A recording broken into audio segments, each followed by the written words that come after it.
بسم اللہ الرحمن الرحیم۔ مطالبہ الفرقان، سورہ الزمر، مکی، نمبر 39، آیت نمبر 56۔ قرآن مجید کی تفسیر خود قرآن مجید سے، از علامہ غلام احمد پرویز صاحب، اخذ و تلخیص محمد اکبر دکشت بھاردواج، نظر ثانی ڈاکٹر انعام الحق۔ سورہ الزمر، آیت نمبر 56۔ أن تقول نفس يا حسرتا على ما فرطت في جنب الله وإن كنت لمن الساخرين۔ ہم تنذیر کو بار بار اس لیے دہرا رہے ہیں کہ ظہور نتائج کے وقت کوئی یہ نہ کہے کہ افسوس میری اس غلط روش پر جس پر میں خدا کے قوانین کے خلاف چلتا رہا اور خدا کے قانون مکافات پر یقین کرنے کی بجائے میں الٹا اس کا مذاق اڑانے والوں میں شامل رہا۔ آیت نمبر 57۔ أو تقول لو أن الله هداني لكنت من المتقين۔ یا کوئی یہ کہے کہ اگر مجھے اللہ کی طرف سے رہنمائی مل جاتی تو میں بھی خدا کے قوانین کی نگہداشت کرنے والوں میں سے ہوتا۔ آیت نمبر 58۔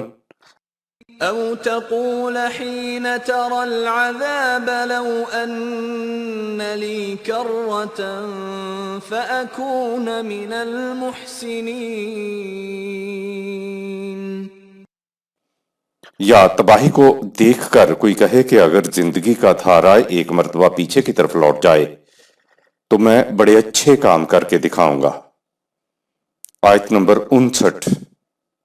بلى قد جاءتك آياتي فكذبت بها واستكبرت وكنت من الكافرين۔ اس وقت ان سے کہا جائے گا کہ ہاں تمہارے سامنے تمہارے قوانین پیش کیے جاتے تھے لیکن تم نے ان کی تکذیب کی، ان سے سرکشی برتی اور ان کو ماننے سے انکار کر دیا۔ آیت نمبر 60۔ وَيَوْمَ الْقِيَامَةِ تَرَى الَّذِينَ كَذَبُوا عَلَى اللَّهِ وُجُوهُهُمْ مُسْوَدَّةٌ أَلَيْسَ فِي جَهَنَّمَ مَثْوًى لِلْمُتَكَبِّرِينَ۔ ظہور نتائج کے وقت تم دیکھو گے کہ جو لوگ خدا کی طرف غلط باتیں منسوب کرتے تھے انہیں کس قدر ذلت اور روسیاہی نصیب ہوتی ہے۔ ان متکبرین کا ٹھکانہ جہنم ہوگا۔ آیت نمبر 61۔ وَيُنَجِّي اللَّهُ الَّذِينَ اتَّقَوْا بِمَفَازَتِهِمْ لَا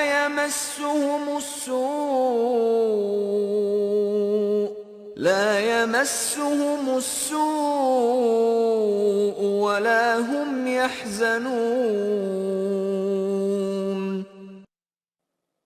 اور جو لوگ قوانین خداوندی کے مطابق زندگی بسر کرتے ہیں وہ بڑی کامیابی و کامرانی کے ساتھ، سورہ 3 آیت 184، اس وقت ذلت و رسوائی کے عذاب سے محفوظ رہیں گے، نہ انہیں کسی قسم کی تکلیف پہنچے گی اور نہ وہ غمگین اور افسردہ خاطر ہوں گے۔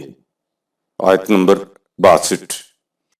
اللہ خالق کل شیء وهو على كل شيء وکیل۔ اللہ ہی ہر چیز کا خالق ہے اور وہی ہر شے کا نگہبان بھی ہے تاکہ شے وہ کچھ بن جائے جو کچھ بننا اس کے لیے طے کیا گیا ہے۔ آیت نمبر 63۔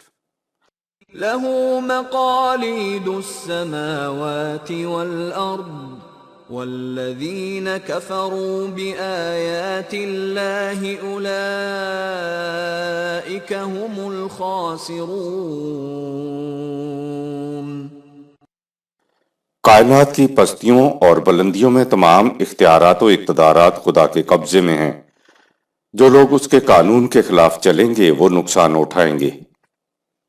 قوموں کی زندگی کی تعمیر و تخریب اور عروج و زوال خدا کے صحیح اور غلط تصور پر مبنی ہے۔ مغرب کے ایک مشہور فلاسفر جان لاک 1632 ٹو 1704 نے کہا تھا کہ اگر آپ مجھے یہ بتا دیں کہ فلاں قوم نے اپنے لیے جو معبود تجویز کر رکھا تھا وہ کس قسم کا تھا تو میں اس قوم کی تہذیب و تمدن اور معاشرت و معیشت کے بارے میں سب کچھ بتا دوں گا کہ وہ کیسی قوم تھی۔ خدا کے تصور کی اتنی اہمیت ہے کہ اس سے قوموں کی پوری زندگی بدل جاتی ہے۔ اگر خدا کا تصور صحیح خطوط پر ہے تو زندگی صحیح خطوط پر ہوگی، اور تصور غلط ہے تو پھر ساری زندگی غلط خطوط پر متشکل ہو جاتی ہے۔ خدا نے قرآن کے اندر اپنی صفات کا ذکر اسی لیے کیا ہے تاکہ خدا کا صحیح تصور ذہنوں کے اندر قائم ہو جائے۔ خدا کے تصور کی بات محض نظری، تصوری یا اعتقادی نہیں ہے، بلکہ اس لیے ہے کہ قوموں کی زندگی کا سارا دار و مدار اس پر ہے کہ خدا کا تصور کس قسم کا ہے، خدا کے صحیح تصور کی اہمیت۔ قرآن نے کہا لہو مقالید السماوات والارض، سورہ 39 آیت نمبر 63۔ کائنات کی پستیوں اور بلندیوں میں تمام اختیارات و اقتدارات خدا کے قبضے میں ہیں۔ اس سے اگلی آیت میں لفظ عابدو، سورہ 39 آیت 64 آیا ہے۔ مذہب نے اس لفظ کا ترجمہ عبادت کیا اور عبادت سکڑ کر پرستش کرنا ہو گیا، یعنی خدا کو پرستیدہ آبجیکٹ آف ورشپ سمجھ لیا گیا۔ اس سے خدا کے متعلق سارا تصور ہی باطل ہو گیا۔ پرستش تو ایک انفرادی چیز ہے، ہر شخص اپنے ذہن کے مطابق پرستش کر لیتا ہے۔ پرستش انسان اور خدا کے درمیان ایک پرائیویٹ تعلق کا نام ہے۔ متعین طور پر پرستش کرنے والے بتا ہی نہیں سکتے کہ وہ تعلق کیا ہے، بس اس تعلق کو ذہنی سا یا نظری سا یا قلبی سا یا نفسیاتی قسم کا کہہ لیجئے۔ پرستش میں ہوتا یہ ہے کہ میکینیکی انداز میں پرستش کی اجزاء کو ادا کر لیا جاتا ہے، تو ذہنی طور پر سمجھ لیا جاتا ہے کہ خدا کی پرستش کر لی گئی ہے۔ جب عبادت سے مراد خدا کی پرستش ٹھہرا تو خدا کے صحیح تصور کی ضرورت ہی پیش نہیں آتی۔ خدا کی عبادت دراصل ایک عملی نظام اور خدا کے قوانین کی اطاعت کا نام ہے۔ دیکھیے قرآن کریم کی ابتدا ہی الحمدللہ رب العالمین سے ہوتی ہے۔ ہمارا خدا سے تعلق براہ راست نہیں ہے، اس کے قوانین کے ذریعے سے ہے، اس لیے اللہ کا ترجمہ اللہ کا قانون کر لیا جائے تو بات صاف ہو جاتی ہے۔ للہ کا ترجمہ آپ اللہ کے قوانین کریں گے تو مفہوم ہو جائے گا کہ صرف اللہ کے قوانین پر مبنی نظام خداوندی ہی اپنی ربوبیت عالمینی کی وجہ سے باعث حمد و ستائش ہیں۔ خدا کے اس تصور کے ساتھ انسانیت آگے بڑھے گی تو مفہوم ہو جائے گا کہ وہی قوم قابل حمد و ستائش ہوگی جو نظام خداوندی کی رہنمائی میں ربوبیت عالمینی کا فریضہ ادا کرے گی۔ عالمگیر ربوبیت کے معنی یہ ہیں ہر فرد کی نہ صرف طبعی نشو و نما کرنا بلکہ اس کی انسانی صلاحیتوں کی نشو و نما کرتے ہوئے صلاحیتوں کو نقطۂ تکمیل تک پہنچانا۔ خدا رب العالمین ہے، اس اعتبار سے اس کی کائنات میں ربوبیت عالمینی طبعی قوانین کی روح سے از خود جاری و ساری ہے۔ پوری کائنات میں خدا نے صرف انسان کو اختیار و ارادہ عطا کیا ہے، اس لیے اس کے اختیار و ارادے کے پیش نظر اس کو کائنات کی اشیاء کی طرح مجبور پیدا نہیں کیا گیا ہے۔ کائنات کی مجبور اشیاء کے اندر تو خدا نے اپنے قوانین ودیت انبلٹ کر دیے ہیں، لیکن انسان کو زندگی بسر کرنے کے لیے قوانین وحی بذریعہ انبیاء دیے گئے ہیں۔ کائنات خدا کے قائم کردہ نظام کے تحت زندگی بسر کر رہی ہے تو انسان کو بھی اپنے اختیار و ارادے کے سبب وحی کے ذریعے ملنے والے قوانین کے مطابق برضا و رغبت ایک نظام قائم کرنا ہوگا تاکہ اس کے تحت زندگی بسر کی جائے۔ اس نظام کو نظام خداوندی یا نظام اسلام کہتے ہیں۔ معلوم ہوا کہ خدا کی عبادت خدا کی پرستش کرنا نہیں ہے، بلکہ خدا کی عبادت خدا کے قوانین کے مطابق ایک نظام قائم کرنا اور پھر اس کے تابع زندگی بسر کرنا ہے۔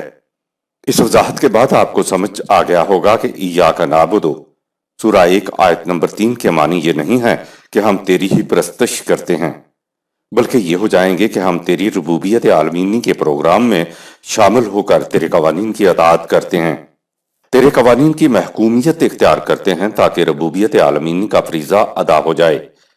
اطاعت اور محکومیت میں انسان اور خدا کے درمیان ایک پرائیویٹ تعلق کا نام نہ رہا، یہ ایک عملی اور اجتماعی نظام آ گیا۔ اب سوال پیدا ہوا کہ خدا کی محکومیت کس طرح کی جائے۔ قرآن ہی نے بتایا وَمَن لَّمْ يَحْكُم بِمَا أَنزَلَ اللَّهُ فَأُولَٰئِكَ هُمُ الْكَافِرُونَ، سورہ 5 آیت نمبر 44۔ جو بما انزل اللہ یعنی قرآن کے مطابق حکم نہ دیں، فیصلہ نہ کریں، حکومت نہ کریں، ان کو کافر کہتے ہیں۔ حکم، فیصلہ حکومت اور حکم کے لیے آتا ہے۔ ظاہر ہوا کہ خدا کی اطاعت یا محکومیت قرآن کی روح سے ہے، اور وہ بھی انفرادی طور پر نہیں بلکہ نظام خداوندی تشکیل دے کر اس کے اندر زندگی بسر کی جائے گی۔ یہ ہے عبادت خداوندی، یہ ہے خدا کی محکومیت، اور یہ ہے عبادت کی متعین صورت۔ آیت نمبر 64۔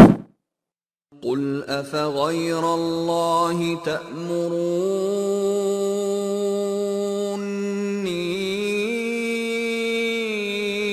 أعبد أيها الجاهلون۔ ان سے کہو اے نادانو، تم تو غلط روش پر ہو، تو کیا تم چاہتے ہو کہ میں بھی غیر خداوندی قوتوں کی اطاعت کروں؟ آیت نمبر 65۔ وَلَقَدْ أُوحِيَ إِلَيْكَ وَإِلَى الَّذِينَ مِن قَبْلِكَ لَئِنْ أَشْرَكْتَ لَيَحْبَطَنَّ عَمَلُكَ وَلَتَكُونَنَّ مِنَ الْخَاسِرِينَ۔ اے رسول، ہم نے تمہاری طرف اور تم سے پہلے ہو گزرے انبیاء کی طرف بھی یہ وحی بھیجی کہ اور تو اور اگر تم نے بھی خدا کے ساتھ کسی اور کی اطاعت کی تو سارے اعمال رائے گاں چلے جائیں گے اور تم سخت نقصان اٹھاؤ گے۔ خدا کے قوانین کے ساتھ انسانوں کے ساختہ قوانین ملا لینا شرک ہے۔ شرک یہ ہے کہ اطاعت کے لیے کچھ قوانین تو خدا کے عطا کردہ لے لیے اور کچھ انسانوں کے ساختہ لے لیے۔ خدا کے عطا کردہ قوانین کی خصوصیات خود قرآن نے بتا دی ہیں کہ وَتَمَّتْ کَلِمَاتُ رَبِّکَ صِدْقًا وَعَدْلًا لا مبدلہ لکلماتہ، سورہ 6 آیت 115۔ تیرے رب کے مکمل اور ابدی قوانین ہیں جن میں کوئی تبدیلی نہیں کر سکتا۔ کسی انسان کے، کسی جماعت کے، کسی گروہ کے بنائے ہوئے ضابطۂ قانون کے متعلق یہ سمجھ لیا جائے کہ یہ ابدی ہے، اس میں تبدیلی نہیں ہو سکتی، تو یہ انسانی قانون کو قرآن کریم کے برابر درجہ دے دینا ہے، اس کو الوہیت کا مقام دے دینا ہے۔ یہ شرک ہے۔ قرآن الحمید نے تو خود نبی اکرم صلی اللہ علیہ وسلم سے کہا کہ لَإِنْ أَشْرَكْتَ لَيَحْبَطَنَّ عَمَلُكَ وَلَا تَكُونَنَّ مِنَ الْخَاسِرِينَ، سورہ 39 آیت نمبر 65۔ اے رسول، اگر تو بھی خدا کے قوانین کے ساتھ کسی اور کے قانون کی اطاعت کرے گا تو تیرے تمام اعمال رائے گاں چلے جائیں گے اور تو سخت نقصان اٹھائے گا۔ آیت نمبر 66۔ بل اللہ فاعبد وکن من الشاکرین۔ لہٰذا اے رسول، تم صرف مجھ ایک خدا کے قوانین کی اطاعت کرو، اس طرح تیرے اعمال بھرپور نتائج کے حامل ہوں گے۔ آیت نمبر 67۔ وما قدر الله حق قدره والأرض جميعا قبضته يوم القيامة والسماوات مطويات بيمينه سبحانه وتعالى عما يشركون۔ اور ان لوگوں نے خدا کی یعنی خدا کے قوانین کی ویسی قدر و منزلت نہ پہچانی جیسی قدر ان کا حق ہے۔ سورہ 6 آیت 92، سورہ 22 آیت 75۔ قیامت یعنی قرآن کے انقلابی دور میں ساری زمین پر قوانین خداوندی کا غلبہ ہوگا۔ اس دور میں نظام خداوندی کے ایک ہاتھ میں زمین، یعنی انسانی کائنات اخلاقی قوانین کے تابع ہوگی، اور دوسرے ہاتھ میں آسمان یعنی طبعی قوانین سے کام لینے کی انسان کو پوری پوری قدرت حاصل ہوگی۔ ایسا صرف اسی دور میں ہو سکے گا جب خدا کے قوانین کو شرک کی ملاوٹ سے پاک اور بلند رکھا جائے۔ سورہ 21 آیات 20 تا 23، سورہ 43 آیت نمبر 84۔ خدا کی ذات کا اندازہ صرف قرآن میں بتائی گئی صفات ہی سے لگایا جا سکتا ہے۔ یہ ناممکن ہے کہ انسانی ذہن میں اللہ تعالیٰ کی ذات کا تصور آ جائے، کیونکہ انسانی ذہن محدود فائنائٹ، جبکہ خدا تعالیٰ لامحدود انفائنائٹ، ہے۔ کوئی چیز جو محدود فائنائٹ، ہو وہ لامحدود انفائنائٹ، کا تصور ہی نہیں کر سکتی۔ مثال سے سمجھیے کہ خدا ابتدا سے ہے، اب ابتدا کا تصور ہمارے ذہن میں نہیں آ سکتا۔ جب بھی ہم وقت کا کچھ تصور کریں گے تو ہم کسی خاص وقت سے بات شروع کریں گے۔ اس خاص وقت سے پیچھے اس سے پہلے کا تصور ہمارے ذہن میں نہیں آ سکتا۔ ہمارا ذہن تو اس محسوس اور محدود ہی کا تصور کر سکتا ہے جو زمان اور مکان میں گھرا ہوا ہو۔ خدا اپنی ہر صفت میں لامحدود ہے۔ اس کے لیے قرآن نے کہا کہ سبحان اللہ عما یصفون، سورہ 23 آیت 91۔ جو بھی تم اپنے ذہن سے خدا کے بارے میں سوچو گے وہ اس سے بلند و بالا ہے، کیونکہ جو کچھ تم کہو گے وہ محدود ذہن کا پیدا کرتا ہوگا۔ لامحدود تو اس سے دور اور ماورا ہوتا ہے، لہذا ذات خداوندی کے متعلق آپ تصور تک بھی نہیں کر سکتے۔ خدا کی ذات کا اندازہ لگانے کے لیے قرآن نے خارجی پیمانے کے طور پر اقدار دیں جو ذات خداوندی ہی کی صفات ہیں۔ وَمَا قدر اللہ حق کا قدر ہی، سورہ 39 آیت نمبر 67۔ قرآن نے یہاں قدر کا لفظ استعمال کیا ہے۔ اس کے معنی کچھ اندازہ لگانے کے ہیں، یعنی ذہن انسانی خدا کے بارے میں کچھ اندازہ لگا سکتا ہے۔ بات ساری یہ ہو گئی کہ خدا کے بارے میں انسان اپنے محدود ذہن سے صرف اندازہ لگا سکتا ہے۔ اب اندازہ دو قسم کا ہو جائے گا، ایک صحیح اندازہ اور دوسرا غلط اندازہ۔ صحیح اندازہ وہ ہے جو خدا نے خود اپنی ذات یا اقدار کو بیان کر کے انسانوں کو بتایا ہے۔ ان کو سمجھ لینے سے اس کے متعلق صحیح اندازہ ہو جاتا ہے، اور غلط اندازہ وہ ہے جو اقدار یا صفات خداوندی کے مطابق نہیں ہے۔ لوگ اپنے طور پر ہی خدا کے متعلق اندازہ لگا رہے تھے، تو قرآن نے کہا کہ یہ اپنے محدود ذہن سے لامحدود خدا کے متعلق اندازہ لگا ہی نہیں سکتے۔ دراصل اندازہ پیمانے کو کہتے ہیں، جس کے لیے کوئی پیمائش کرنے کا خارجی معیار ہونا چاہیے جس کے مطابق کوئی چیز ماپی جائے گی۔ کپڑے کو ماپنے والا گز ایک خارجی معیار ہے جس کے ذریعے انسان کو معلوم ہوتا ہے کہ کپڑا اتنے گز ہے یا فاصلہ اتنے میل ہے۔ اسی طرح اللہ تعالیٰ نے خود اپنے متعلق اندازہ کرنے کے لیے قرآن کریم میں خارجی معیار کے طور پر اپنی صفات یا اقدار کا تعارف کرایا ہے۔ جماعت مومنین قرآن پر ایمان رکھتی تھی تو ان کا خدا کے متعلق اندازہ صفات یا اقدار خداوندی کے مطابق ہونے کی وجہ سے صحیح تھا، اور جو قرآن کریم پر ایمان نہیں لا رہے تھے ان کا خدا کے بارے میں اندازہ صحیح نہ تھا، کیونکہ اندازہ لگانے کے لیے ان کے پاس صحیح معیار نہ تھا۔ آج بھی جو لوگ خدا کے متعلق اندازہ لگانے کے لیے صرف خدا کی بتائی ہوئی صفات یا اقدار تک محدود رہتے ہیں تو ان کا خدا کے بارے میں اندازہ صحیح ہوتا ہے، لیکن جو خدا کے متعلق اندازہ کرتے ہوئے صفات یا اقدار خداوندی کو پس پشت ڈال دیتے ہیں ان کا خدا کے بارے میں اندازہ غلط ہوتا ہے۔ ایسے ہی لوگوں کے بارے میں کہا وَمَا قَدَرُ اللَّهَ حَقَّ قَدْرِهِ، سورہ 39 آیت نمبر 67۔ اور انہوں نے اللہ کے بارے میں ویسا اندازہ نہ لگایا جیسا کہ لگانے کا حق تھا، یعنی صحیح اندازہ نہ لگایا۔ جب سے صفات یا اقدار خداوندی کو نظر انداز کر کے قرآن کریم کے الفاظ اور اس کی اصطلاحات کے تراجم و تفاسیر ہونی شروع ہوئیں، تب سے خدا کا دین مذہب میں تبدیل ہونا شروع ہو گیا۔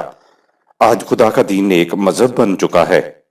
مثلا جب عبادت کا مفہوم پرستش لیا تو خدا کے بارے میں صحیح اندازہ باطل ہو گیا۔ عبادت تو خدا کے قوانین کی اطاعت تھی، محکومیت تھی، پرستش نہیں تھی۔ عبادت، اطاعت یا محکومیت کے لیے ایک محسوس شے کی ضرورت ہوتی ہے۔ خدا نے محسوس قرآن دیا اور بتایا کہ اس کے مطابق ایک محسوس نظام متشکل کیا جائے، جس کا ایک محسوس سربراہ یعنی فیکم رسول ہو، جس سے خدا کے احکام سن کر احکام کی اطاعت کرتے چلے جاؤ۔ اس کے برعکس مذہب میں قرآن نظام اور نظام کے زندہ سربراہ یعنی فیکم رسول کی ضرورت ہی نہیں ہوتی۔ لوگ انفرادی طور پر رسومات پرستش بجا لا کر سمجھتے ہیں کہ خدا کی عبادت کر لی۔ تصوف یا طریقت میں معرفت کے مقام کی تائید قرآن کریم سے نہیں ملتی۔ اہل طریقت نے خدا کی معرفت کی اصطلاح وضع کی، جس کا ذکر ہی قرآن مجید میں کہیں نہیں ہے۔ معرفت خداوندی کے معنی ہے خدا کو پہچان لینا۔ خدا تو کہتا ہے کہ تم خدا کا صحیح اندازہ ہی نہیں لگا سکتے تو اس کا پہچانا کیسے جا سکتا ہے؟ خدا نے انسانوں سے قرآن میں کہیں بھی عرفان کا تقاضا نہیں کیا ہے۔ تقاضا کیا ہے تو صرف ایمان کا کیا ہے کہ اس پر اور اس کے قوانین پر ایمان لاؤ۔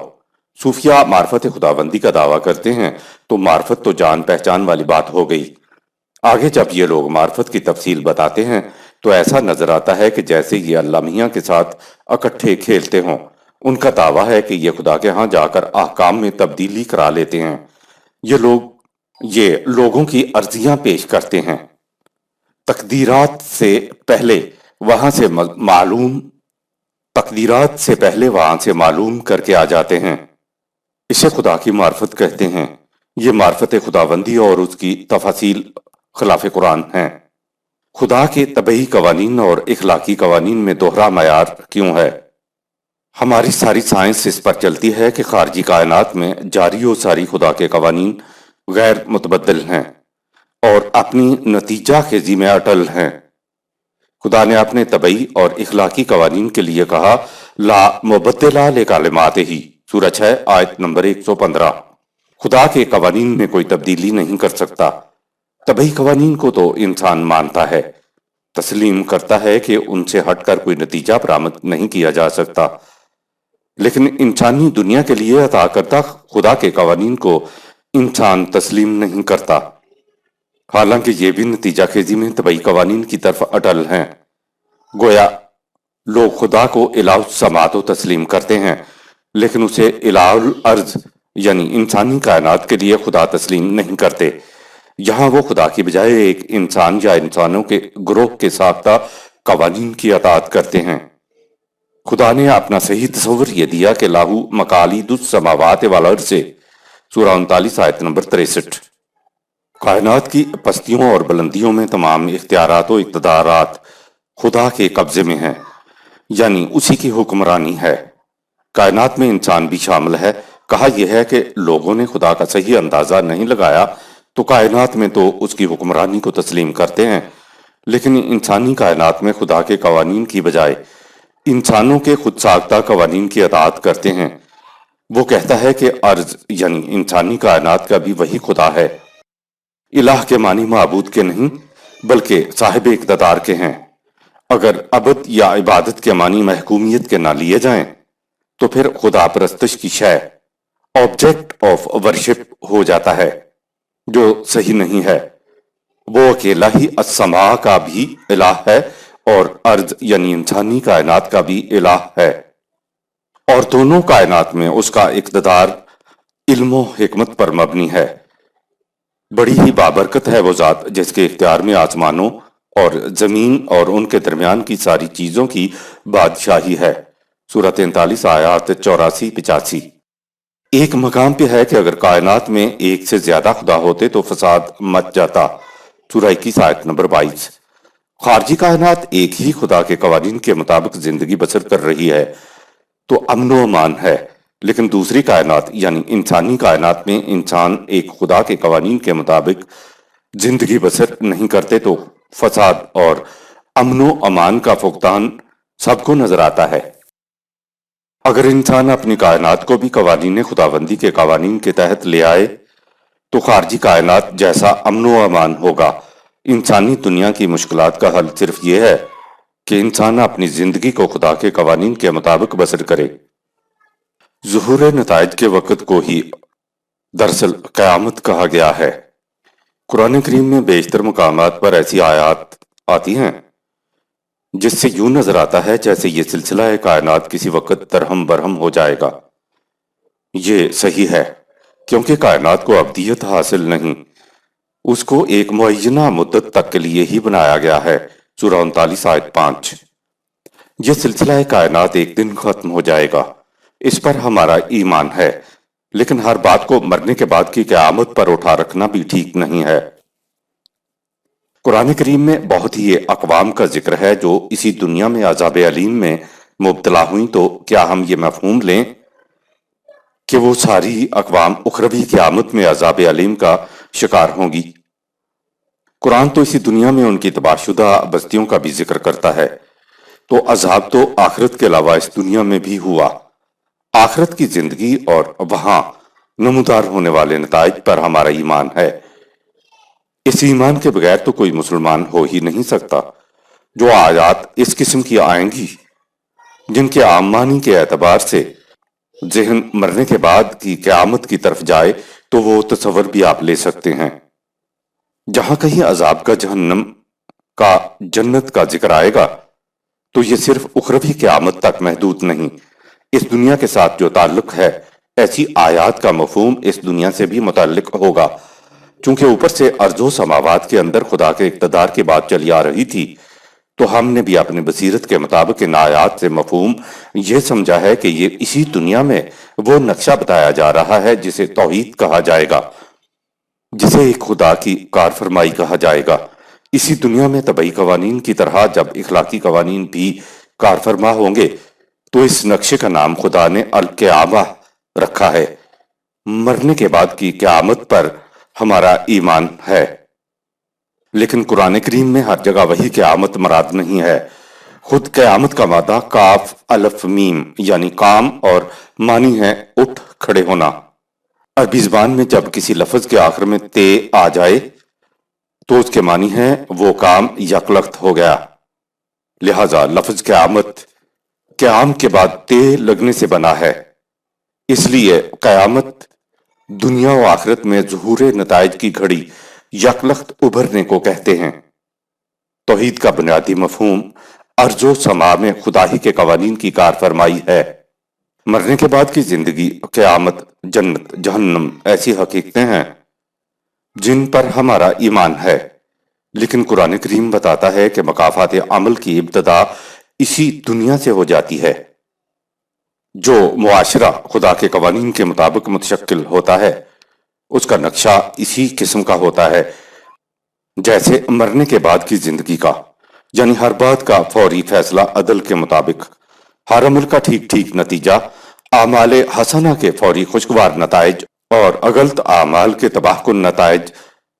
اس حقیقت کے پیش نظر سورہ 39 آیت نمبر 67 سے اس سورت کے آخر تک جو کچھ کہا گیا ہے اس سے اس دنیا میں قرآنی انقلاب بھی مراد لیا جا سکتا ہے اور مرنے کے بعد کی قیامت بھی۔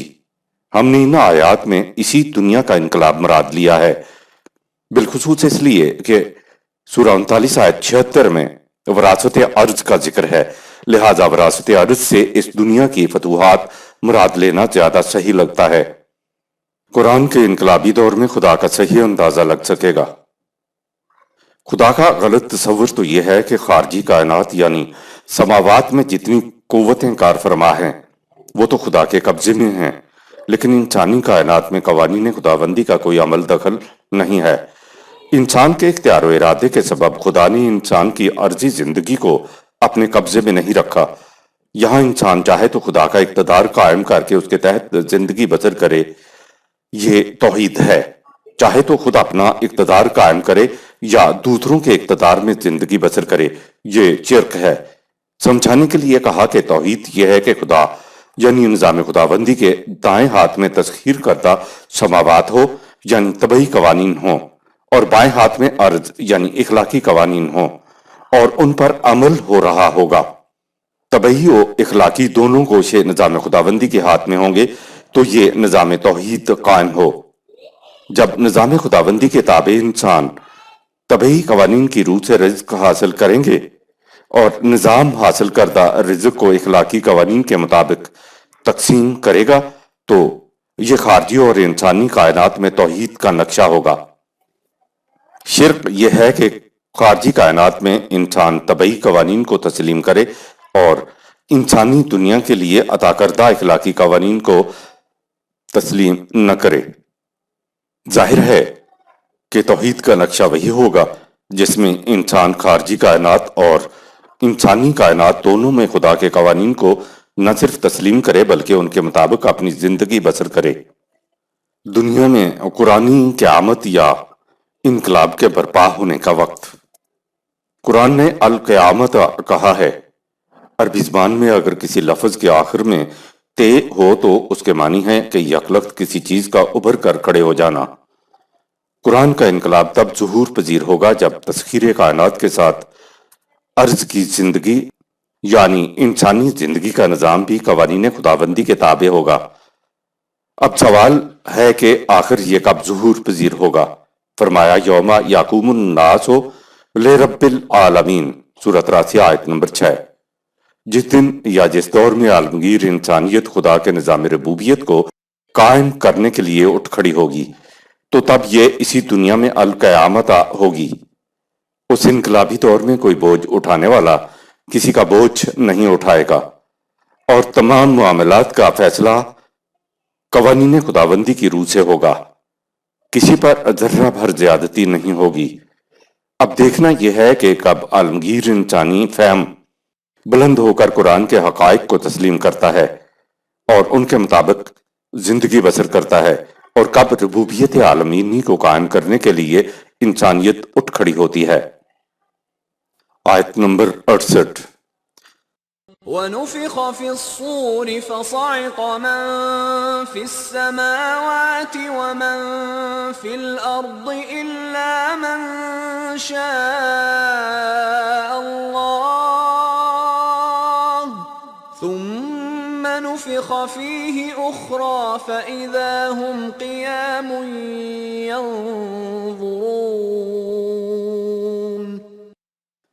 جب اس انقلاب کو اٹھا کھڑا کرنے کے لیے پہلا بگل بجے گا تو کائنات کی پستیوں اور بلندیوں میں سب حواس باختہ ہو جائیں گے سوائے ان کے جو خدا کے قانون مشیت کے مطابق اپنے اوثان خطا نہ ہونے دیں، سورہ 27 آیت نمبر 87۔ اس کے بعد جب پھر بگل بجے گا تو اس وقت سب اپنے پاؤں پر کھڑے ہو جائیں گے اور خدا کی ربوبیت عامہ کو اپنے سامنے بے نقاب دیکھ لیں گے، سورہ 83 آیت نمبر 6۔ قیامت کے روز سور پھونکنے کی اصطلاح کا قریب تر قرآنی مفہوم۔ ہمارے ہاں نفخ سور کے متعلق یہ تصور ہے کہ مرنے کے بعد قیامت کے دن ایک سور بگل پھونکا جائے گا۔ یہ ٹھیک ہے کہ یہ لفظ اس لیے بھی آتا ہے، مذہب کہتا ہے کہ ایک دفعہ سور پھونکا جائے گا تو سب بے ہوش ہو جائیں گے، پھر دوسری مرتبہ پھونکا جائے گا تو پھر سارے زندہ ہو کر اٹھ کھڑے ہوں گے۔ ہو سکتا ہے کہ یہ چیزیں اس طرح بھی ہوں، لیکن ہم موجودہ دنیاوی شعور کی سطح پر اس کا اندازہ نہیں لگا سکتے، اس کو سمجھ نہیں سکتے یہ کیسے ہوگا۔ بس ہم ایمان ہی لا سکتے ہیں کہ اس طرح ہوگا، لیکن پیچھے سے چلی آ رہی بات تو عالمگیر انسانیت کے قیام کی ہے، انسانیت کے اٹھ کھڑے ہونے کی بات ہے، غلط نظام کے خلاف بغاوت عالمینی کی بات ہے۔ صورت کی بھی تو جمع ہے جس کے معنی پیکر کے ہیں، یعنی جب نوع انسانی محض چلتے پھرتے پیکر بن کر رہ جائیں گے، اور نفخ کے معنی ہے اس میں روح پھونک دینا، اور روح کے معنی توانائی کے ہیں۔ جب نوع انسانی میں فہم کی بلندی کے ساتھ یہ احساس ابھرے گا کہ ساری دنیا کے رزق کے سرچشموں کے اوپر اپنا قبضہ جمانے والے یہ اکابرین کون ہوتے ہیں، یہ ہم سے اپنی خدائی منوانے والے کون ہوتے ہیں، جب اس احساس کی توانائی ان چلتے پھرتے پیکروں میں آئے گی تو اس وقت انسانیت یکلخت ربوبیت عالمینی کے لیے اٹھ کھڑی ہوگی۔ اس ساری کیفیت کے لیے کہا وَنُفِخَ فِي الصُّورِ فَصَعِقَ مَن فِي السَّمَاوَاتِ وَمَن فِي الْأَرْضِ، سورہ 39 آیت نمبر 48۔ فَصَعِقَ سورہ 39 آیت نمبر 68 کے معنی ہیں بالکل حواس باختہ ہو جائیں گے۔ ربوبیت عالمینی کے لیے یکلخت کھڑے ہو جانے کی پہلی کیفیت ایسی ہوگی جسے انسانیت حواس باختہ ہو گئی ہے۔ یہ واقعی عجیب منظر ہوگا اگر انسانوں نے اس انقلاب کے ابھرنے سے پہلے نظام خداوندی کی طرف آ کر اسے روک نہ لیا۔ تو ایک دور ایسا آئے گا جب انسانیت یکلخت اٹھ کھڑی ہوگی، پھر یہ یقیناً ایسی قیامت برپا ہوگی جس میں لوگ حواس باختہ ہوں گے۔ آگے ہے الا من شاء اللہ، سورہ 39 آیت نمبر 68۔ حواس باختہ وہ نہیں ہوں گے جو قوانین خداوندی کے مطابق زندگی بسر کر رہے ہوں گے۔ انہیں معلوم ہوگا کہ کیا ہو رہا ہے اور کیا ہونے جا رہا ہے۔ الا من شاء اللہ، سورہ 39 آیت نمبر 68 سے مراد بلا استثناء بھی ہو سکتا ہے، لیکن سورہ 27 آیت نمبر 87 میں قرآن نے جو استثناء خود کی ہے اس کے پیش نظر مفہوم بالا کو ترجیح دی گئی ہے۔ ثم نفخ فیہ اخری، سورہ 39 آیت نمبر 68۔ پھر انقلاب کے لیے دوسرا بگل بجے گا، یعنی جب دوسری مرتبہ عالمگیر نظام ربوبیت کے لیے احساس ابھرے گا تو کیا ہوگا؟ یعنی جب دوسری مرتبہ عالمگیر نظام ربوبیت کے لیے احساس ابھرے گا تو کیا ہوگا؟ کہا فائزہ ہم قیام ینظرون، سورہ 39 آیت نمبر 68۔ تو اس وقت سب اپنے پاؤں پر کھڑے ہو جائیں گے اور خدا کے نظام ربوبیت عامہ کو اپنے سامنے بے نقاب دیکھ لیں گے، سورہ 83 آیت نمبر 6۔ کچلے ہوئے پسے ہوئے عوام عالمگیر نظام ربوبیت کے لیے اٹھ کھڑے ہوں گے۔ پھر کیفیت یہ ہوگی حزب اللہ کے قائم کردہ نظام خداوندی کے ایک ہاتھ میں کائناتی قوانین ہوں گے اور دوسرے ہاتھ میں ارضی یعنی اخلاقی قوانین ہوں گے۔ خدا کے عطا کردہ قانون کے دونوں گوشوں کو ہم آہنگ کر کے زندگی کا سفر طے کیا جائے گا۔ یہ توحید ہوگی، یعنی خدا کے دونوں قوانین کو ہم آہنگ کر کے نافذ کیا جائے گا۔ یہ نظام دنیا میں قائم ہو کر رہے گا اور توحید اس کا نتیجہ ہوگا۔ آیت نمبر 69۔ وَأَشْرَقَتِ الْأَرْضُ بِنُورِ رَبِّهَا وَوُضِعَ الْكِتَابُ وَجِيءَ بِالنَّبِيِّينَ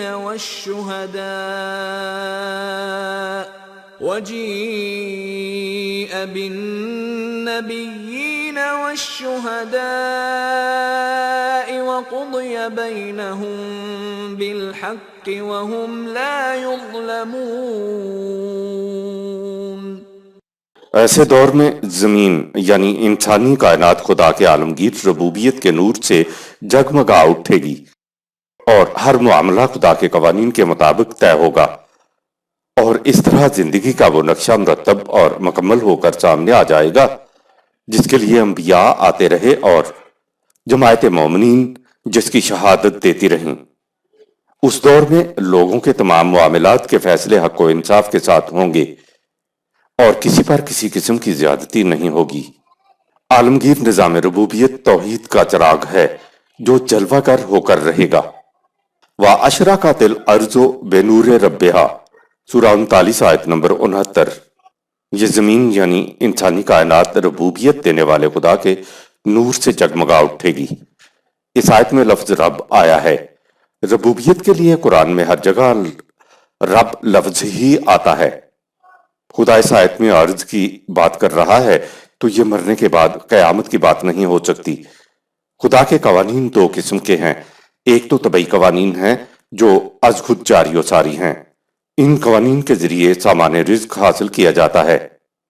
جو قوم ان قوانین کے ذریعے رزق حاصل کرتی ہے لیکن اخلاقی قوانین پر عمل نہیں کرتی تو اس کی مثال ایسے دکاندار کی سی ہے جس کے پاس مال تو ہو لیکن ترازو نہ ہو۔ انسان طبعی قوانین کی اطاعت کرے تو یہ عادی توحید ہے، لیکن یہ عادی توحید خدا کی میزان میں وزن نہیں رکھتی۔ دوسرے اخلاقی قوانین ہیں جو انسانی اختیار و ارادے کے سبب وہی بذریعہ انبیاء عطا ہوئے ہیں۔ یہ از خود جاری و ساری نہیں ہیں، ان کو انسانوں نے اپنے معاشرے میں برضا و رغبت نافذ کرنا ہوتا ہے۔ جو قوم اخلاقی قوانین اپنے ہاں رکھنے کا دعویٰ کرتی ہے لیکن طبعی قوانین کے ذریعے رزق حاصل نہیں کرتی تو یہ عادی توحید بھی نہیں ہے۔ کیونکہ اخلاقی قوانین تو ترازو ہے جس کے مطابق انسانوں تک تذکیر کائنات کے محاصل کو پہنچانا ہے۔ جو قوم مسلمانوں کی طرح تذکیر کائنات کر کے سامان رزق حاصل نہیں کرتی، اس کی مثال ایسے دکاندار کی سی ہے جس کے پاس صرف ترازو ہی ترازو قرآن ہے، مال نہیں ہے۔ مکمل توحید تب ہوتی ہے جب طبعی قوانین کے ذریعے سامان رزق حاصل کیا جائے اور پھر اس محاصل کو اخلاقی قوانین کے مطابق تقسیم کیا جائے۔ اب مال اور ترازو اکٹھے ہو گئے، یعنی طبعی اور اخلاقی قوانین اکٹھے ہو گئے۔ طبعی اور اخلاقی قوانین کا اکٹھا ہو جانا مکمل توحید ہے، اور یہی توحید خدا کی میزان میں وزن رکھتی ہے۔ ایسا کچھ قرآنی انقلاب کے دور میں ہوگا۔ یہ انسان پر منحصر ہے کہ وہ کب خدا کے قانون کے دونوں گوشوں کو ساتھ لے کر زندگی بسر کرنے پر آمادہ ہوتا ہے۔ اگر یہ جلدی آمادہ نہیں ہوتا تو زمانے کے تقاضے، ہسٹوریکل نیسیسٹی کے مطابق اس نے ایک دن ضرور ربوبیت عالمینی کے لیے اٹھ کھڑے ہونا ہے، کیونکہ خدا نے قرآن کو قیامت تک کے لیے بیکار محفوظ نہیں کیا ہے، اس نے نافذ ہو کر رہنا ہے۔ ایسے دور میں خدا کے دونوں قوانین ہم آہنگ ہو جائیں گے اور زمین یعنی انسانی کائنات اپنے رب کے نور سے جگمگا اٹھے گی۔ ایسے دور کی کیفیت کو ایک دوسرے مقام پہ بتایا کہ وَجَاءَ رَبُّكَ وَالْمَلَكُ صَفًّا صَفًّا، سورہ 99 آیت نمبر 22۔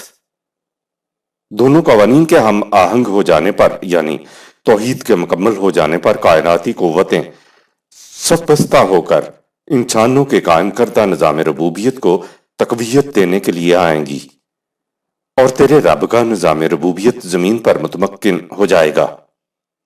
وَجَاءَ رَبُّكَ سورہ 99 آیت نمبر 22 کا مفہوم ہم نے اور تیرے خدا کا نظام ربوبیت زمین پر متمکن ہو جائے گا لیا ہے۔ خدا کا زمین پر آنے کا تصور صحیح نہیں ہے۔ خدا کا نظام زمین پر متمکن ہو جانا ہی خدا کا زمین پر آنا ہے۔ یہ اس وقت ہوگا جب چلتے پھرتے پیکروں میں ایمان اور یقین کی توانائی آ جائے گی۔ اسی کو نفخ روح کہا گیا ہے، سورہ 39 آیت نمبر 68۔ ایمان و یقین کے ذریعے بالوں پر روح الامین پیدا کرنا کوئی چھوٹی قوت نہیں ہے۔ علامہ اقبال نے اس کو کیا خوبی سے اپنے شعر میں سمیٹا ہے کہ جب اس انگارہ خاکی میں ہوتا ہے یقین پیدا، تو کر لیتا ہے یہ بالوں پر روح الامین پیدا۔ جہنم ہی نہیں، جنت بھی زمین پر آ جائے گی جب تیرے رب کا نظام ربوبیت کائناتی قوتوں کو قطار در قطار اپنے ساتھ لیے زمین پر متمکن ہوگا، سورہ 99 آیت 22۔ یعنی فطرت کی قوتوں سے رزق حاصل کیا جائے گا اور اس کو اخلاقی قوانین کے مطابق تقسیم کیا جائے گا، تو یہ خدا اور اس کی کائناتی قوتوں کا زمین پر اترنا ہے، اور یہی دنیاوی جنت ہوگی۔ کہا وَجَاءَ يَوْمَئِذٍ بِجَهَنَّمَ سورہ 99 آیت نمبر 23۔ اور اس دور میں جہنم بھی زمین پر آ جائے گی، یعنی مجرمین کا فیصلہ فوری طور پر آن دا سپاٹ ڈیسیشن ہوگا اور وہ سزا میں ماخوذ ہوں گے۔ جب نظام خداوندی ربوبیت عالمینی کی حیثیت اختیار کر لے گا اور زمین تیرے رب کے نور سے جگمگا اٹھے گی، تو وَقَالُوا سورہ 39 آیت نمبر 74۔ اس وقت انسان اپنے اعمال کے درخشندہ نتائج کو دیکھ کر پکار اٹھیں گے کہ الحمدللہ الذی صدقنا وعدہ سورہ 39 آیت نمبر 74۔ درخور ہزار حمد و ستائش ہے خدا کا قانون مکافات، جس کے مطابق خدا کے تمام وعدے پورے ہوئے۔ الحمدللہ سے قرآن شروع ہوتا ہے اور تکمیل اس کی اس وقت ہوگی جب انسانیت ربوبیت عالمینی کے لیے اٹھ کھڑی ہوگی۔ خدا کا وعدہ کون سا تھا جو پورا ہوگا؟ کہا وَأَوْرَثْنَا الْأَرْضَ نَبَوَّئُ مِنَ الْجَنَّةِ حَيْثُ نَشَاءُ سورہ 39 آیت 76۔ اور ہمیں دنیا میں مملکت اور حکومت مل گئی، سورہ 24 آیت نمبر 55، سورہ 33 آیت 27۔ اور ہمیں ایسی آزادی مل گئی کہ ہم اس جنت میں جہاں چاہیں رہیں سہیں۔ دیکھیے الارض سورہ 39 آیت نمبر 76 اور الجنت سورہ 39 آیت نمبر 76 کے الفاظ یہاں آئے ہیں۔ وَأَوْرَثْنَا الْأَرْضَ سورہ 39 آیت نمبر 76 کے الفاظ آئے ہیں۔ اس دنیا میں قوانین خداوندی کی اطاعت کا فطری نتیجہ الجنت اور وَأَوْرَثْنَا الْأَرْضَ ہوگا۔ اسی زمین پر جنتی نقشہ پیدا ہو جائے گا۔ دنیاوی جنت کی خصوصیت بتائی کہ اب ہمارے اوپر کسی قسم کی ناجائز پابندی نہیں رہی، جہاں جی چاہتا ہے جا سکتے ہیں۔ آیت نمبر 70۔ وَوُفِّيَتْ كُلُّ نَفْسٍ مَّا عَمِلَتْ وَهُوَ أَعْلَمُ بِمَا يَفْعَلُونَ۔ ہر شخص کو اس کے کام کا پورا پورا ماہ حاصل ملے گا، کیونکہ خدا کے قانون مکافات کی نگاہوں سے کسی کا کوئی کام اوجھل نہیں ہے۔ آیت نمبر 71۔ وَسِيقَ الَّذِينَ كَفَرُوا إِلَى جَهَنَّمَ زُمَرًا حَتَّى إِذَا جَاءُوهَا فُتِحَتْ أَبْوَابُهَا وقال لهم خزنتها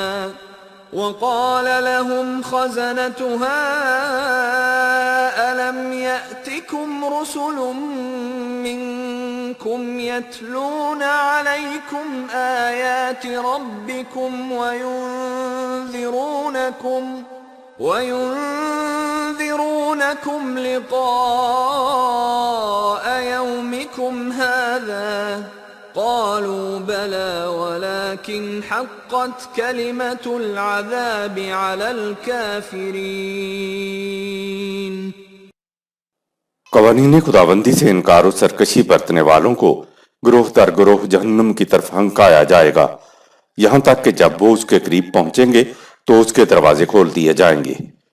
جہنم کے محافظ ان سے پوچھیں گے کہ کیا تمہارے پاس خدا کے رسول نہیں آئے تھے جو تم ہی میں سے تھے، اور جو تمہارے سامنے خدا کے قوانین پیش کرتے تھے، اور تمہیں اعمال کے تباہ کن نتائج کے سامنے آنے سے ڈراتے نہیں تھے؟ وہ کہیں گے ہاں آئے تو تھے، سورہ 6 آیت 131۔ اس طرح خدا کا وہ قانون جس کے مطابق انسانوں پر ان کے اعمال کے بدلے میں تباہی آتی ہے، ایک حقیقت ثابتہ بن کر ان کے آنکھوں کے سامنے آ جائے گا۔ آیت نمبر 72۔ قیل ادخلوا ابواب جہنم خالدین فیہا فبئس مثوى المتکبرین۔ ان سے کہا جائے گا کہ ہمیشہ رہنے کے لیے جہنم کے دروازوں سے اندر داخل ہو جاؤ، اور خود دیکھ لو کہ قوانین خداوندی سے سرکشی برتنے والوں کا ٹھکانہ کیسا برا ہے۔ دنیا و آخرت میں تباہی کے دو اصول۔ پہلا اصول تو یہ ہے کہ حق ان تک پہنچ چکا ہو، اور دوسرا اصول یہ ہے کہ اس حق کو قانون کو سمجھنے کی صلاحیت بھی ان میں ہو۔ ان دونوں کے متعلق سزا سے پہلے دروغوں نے تحقیق کی کہ نمبر 1، کیا تمہارے پاس خدا کے رسول نہیں آئے تھے جو تم ہی میں سے تھے اور تمہارے سامنے خدا کے قوانین پیش کرتے تھے، اور تمہیں اعمال کے تباہ کن نتائج کے سامنے آنے سے ڈراتے نہیں تھے؟ وہ کہیں گے ہاں آئے تو تھے، جنہوں نے ہمیں سمجھایا بھی تھا۔ جہنم جانے والوں سے دروغے ان دو اصولوں کے تحت خود انہی سے تصدیق کریں گے۔ تصدیق کرنے کے بعد ان کو جہنم میں بھیج دیا جائے گا۔ آیت نمبر 73۔ وَسِيقَ الَّذِينَ اتَّقَوْا رَبَّهُمْ إِلَى الْجَنَّةِ زُمَرًا حَتَّى إِذَا جَاءُوهَا وَفُتِحَتْ أَبْوَابُهَا وَقَالَ لَهُمْ خَزَنَتُهَا سَلَامٌ عَلَيْكُمْ طِبْتُمْ فَادْخُلُوهَا خَالِدِينَ۔ ان کے برعکس جو لوگ قوانین خداوندی کے مطابق زندگی بسر کریں گے، انہیں گروہ در گروہ جنت کی طرف لے جایا جائے گا۔ چنانچہ جب وہ ان کے قریب پہنچیں گے تو اس کے دروازے کھول دیے جائیں گے، اور اس کے محافظ کہیں گے کہ تم پر ہر طرح سے سلامتی ہو، تم اس میں ہمیشہ کے لیے خوشگوار زندگی بسر کرنے کے لیے داخل ہو جاؤ۔ اخروی زندگی کا بیان تو تمثیلی ہے، لیکن دنیاوی جنت میں ایسے بیانات کو حقیقی سمجھا جائے گا، دنیاوی ہو یا اخروی، جنت یا جہنم۔ ان میں لوگ انفرادی نہیں گروہ در گروہ داخل ہوتے ہیں۔ مثل الجنت اللہ تی، جنت کی مثال یوں سمجھو، اخروی جنت ہو یا جہنم، اس کا ذکر تمثیلاً ہے، لیکن ان کے بارے میں بیان کو دنیاوی جنت مراد لی جائے گی تو وہ حقیقی ہوگا۔ طب تم، قرآن کریم میں طاب کا لفظ بڑا جامع ہے۔ اس کے معنی ہے ہر قسم کی خوشگواریاں، نفسیاتی طور پر، ذہنی طور پر ہر قسم کی خوشگواریاں، پاکیزگیاں، ان کے لیے لفظ طاب آتا ہے۔ آیت نمبر 74۔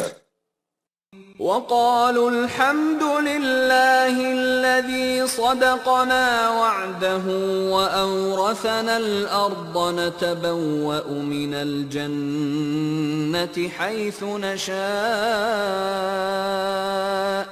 فنعم أجر العاملين۔ وہ اپنے اعمال کے درخشندہ نتائج کو دیکھ کر پکار اٹھیں گے کہ واقعی حمد و ستائش کا سزاوار ہے خدا کا قانون مکافات، جس کے مطابق خدا کے تمام وعدے پورے ہوئے اور ہمیں دنیا میں مملکت اور حکومت مل گئی۔ سورہ 24 آیت نمبر 55، سورہ 33 آیت نمبر 27۔ اور ہمیں ایسی آزادی مل گئی کہ ہم اس جنت میں جہاں چاہیں رہیں سہیں، کیا ہی اچھا صلہ ہے اچھے کام کرنے والوں کا۔ آیت نمبر 75۔ وترى الملائكة حافين من حول العرش يسبحون بحمد ربهم وقضي بينهم بالحق وقيل الحمد لله رب العالمين۔ اور تو دیکھے گا کہ جملہ کائناتی قوتیں قطار در قطار آ کر، سورہ 99 آیت 22، خدا یعنی نظام خداوندی کے تحت اقتدار کے گرد احاطہ کیے ہوں گے اور اس کے نظام ربوبیت کو درخور حمد و ستائش بنانے کے لیے نہایت محتاطی سے سرگرم ہوں گی۔ ایسے دور میں انسانی امور کے فیصلے حق کے ساتھ ہوں گے اور خدا کی ربوبیت عالمینی اس حسن و خوبی سے سامنے آئے گی کہ ہر ایک کی زبان خدا کے نظام ربوبیت کے گن گائے گی۔ خدا کے تخت اقتدار سے مراد ہے نظام خداوندی کا تخت اقتدار۔ جب نظام خداوندی کے ایک ہاتھ میں طبعی قوانین اور دوسرے ہاتھ میں اخلاقی قوانین ہوں گے تو کائناتی قوتیں صف در صف نظام خداوندی کو متمکن کرنے کے لیے زمین پر اتریں گی۔ اترنے سے مراد ہے کہ طبعی قوانین اور اخلاقی قوانین جب ہم آہنگ ہو جائیں گے تو پوری کائنات خدا کے نظام ربوبیت کو متمکن کرنے میں لگ جائے گی۔ یہاں سورہ الزمر اختتام پذیر ہوتی ہے۔ صدق اللہ العظیم۔